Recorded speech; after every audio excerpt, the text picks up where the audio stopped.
ଗତକାଲି ଦିନ 11ଟା ବେଳେ ରେମୁଣା ମନ୍ଦିର ଛକ ନିକଟସ୍ଥ ହନୁମାନ କଲ୍ୟାଣ ମଣ୍ଡପଠାରେ ମଣ୍ଡଳ ସଭାପତି ମଳୟ ବିଶ୍ୱାଳଙ୍କ ଅଧ୍ୟକ୍ଷତାରେ ଏକ ବୈଠକ ଅନୁଷ୍ଠିତ ହୋଇଯାଇଛି।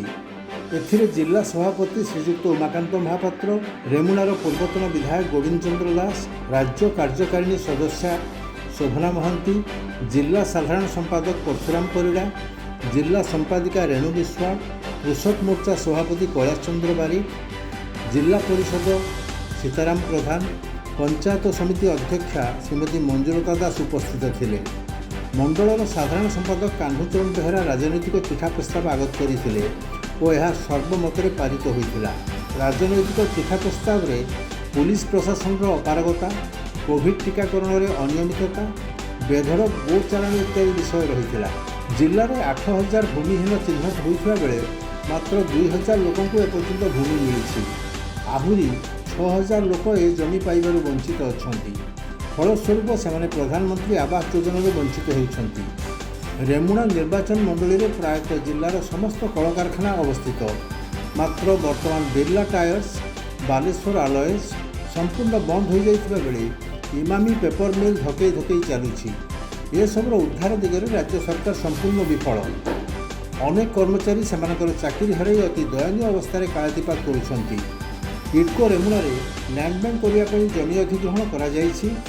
ଜମି ମାଲିକମାନଙ୍କୁ ସେମାନଙ୍କର ପ୍ରାପ୍ୟ ଦେଇନାହାନ୍ତି। କୌଣସି କଳକାରଖାନା କରିବା ପାଇଁ କାରଖାନା ମାଲିକମାନଙ୍କୁ ଜମି ପ୍ରଦାନ କରିନାହାନ୍ତି।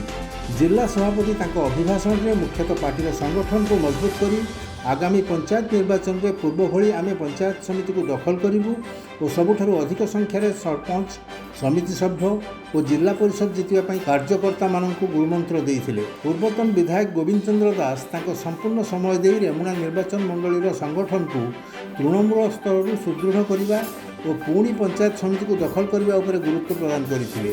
ରାଜ୍ୟ କାର୍ଯ୍ୟକାରିଣୀ ସଦସ୍ୟା ଶୋଭନା ମହାନ୍ତି ଯଶସ୍ୱୀ ପ୍ରଧାନମନ୍ତ୍ରୀ ନରେନ୍ଦ୍ର ମୋଦିଙ୍କ ଦ୍ୱାରା ଜନକଲ୍ୟାଣକାରୀ ଯୋଜନା ବିଷୟରେ ଆଲୋକପାତ କରିଥିଲେ।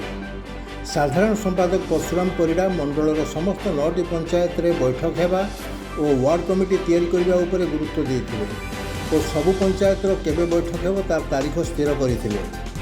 କୃଷକ ମୋର୍ଚ୍ଚାର ସଭାପତି କୈଳାସ ଚନ୍ଦ୍ର ବାରିକ କୃଷି ଓ କୃଷକର ଉନ୍ନତି ପାଇଁ କେନ୍ଦ୍ର ସରକାର କରିଥିବା ଫସଲ ବୀମା ଯୋଜନା, ପ୍ରଧାନମନ୍ତ୍ରୀ କୃଷି ସଞ୍ଚାର ଯୋଜନା ଓ ୟୁରିଆକୁ ନିମ୍ କୋଟେଡ୍ କରି ସାରର କଳାବଜାରୀକୁ ରୋକିବା ପାଇଁ କେନ୍ଦ୍ର ସରକାର କରିଥିବା ବ୍ୟବସ୍ଥା ସମ୍ପର୍କରେ ଆଲୋଚନା କରିଥିଲେ।